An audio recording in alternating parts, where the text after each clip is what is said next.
पहली पहली जब तोला देखे हैं मैं, दिल के धड़कन ला महसूस करे मैं। धीरे धीरे बात बड़ी सरे, मोर जिंदगी में खुशी चढ़ सरे। स्टेटस में तोर फोटो चमके, देख के मन बर बर धड़के। दिन हो गए चाहे अंधिया, तोर संग लागे सबो त्योहार।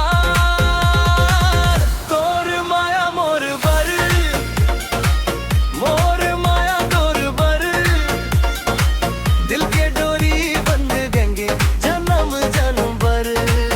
तोर हंसी माँ बस बगे मोर संसार, तेज हवस मोर दिल के प्यार। रील बनाबो, गाना गाबो, सपना के दुनिया संग सजाबो।